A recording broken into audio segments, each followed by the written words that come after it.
Dedi sviestą minkštą kambario temperatūros ir šiltą kefyrą. O kefyrą reikia prieš valandą įsidėti į šiltą vandenį. Jeigu tai yra maišelį, nu nesvarbu, popierinis gal ištišti. Arba prie centralinių kažkur tai padėti, kad jis būtų šiltas.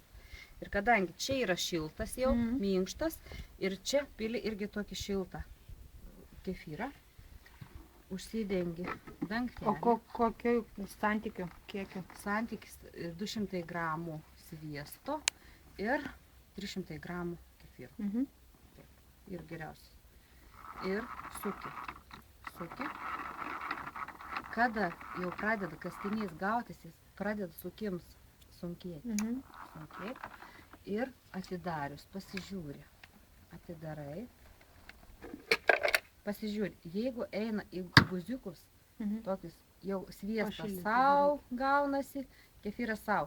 Reikia šildyti.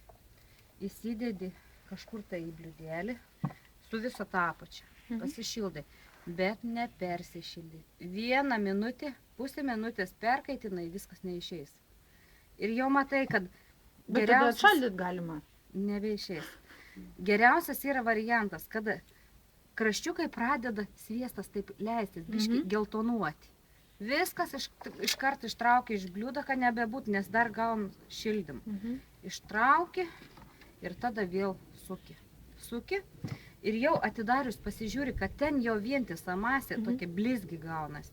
Jau tada dedi druskos, dedi pipirų ir spaustą arba tarkuotą česnaką. Susidedi, kelis sykius apsuki, kad gerai išsimaišyt, prieskonę ištirptų druską, o druską patariu sijotą per sėtelį.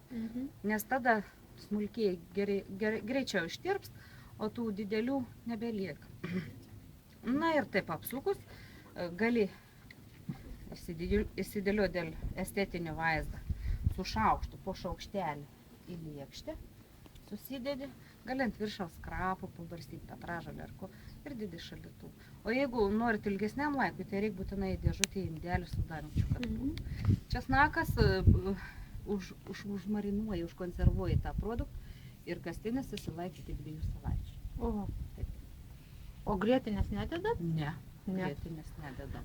Čia Kiek melagingų receptų yra iš tikrųjų. Bet tai yra irgi liaudės, kaip pasakyti, praktika.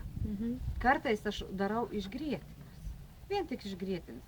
Bet pradžią reikia gerą šaukštą sviesto, kad pradėti sukti ir nesusipilti visą grietinę, o po šaukštelį. Pradeda jau tau kietėti ir vėl dedi šaukštą. Kada jau didesnis kiekis, jau gali netgi pusę indelio, jeigu reikia didesnį kiekį. Na, taip ir suki. Bet kastinys reikalauja atidumo, neskubėti. Kiekvienas paskubėjams gali pareikalauti iš tavęs daug laiko arba visai nebeišėti. Gerai, bandysim. Jo. O pasidarbuoti su tą firmą tai iš tikrųjų labai. Nes tai ir labai išvalyta.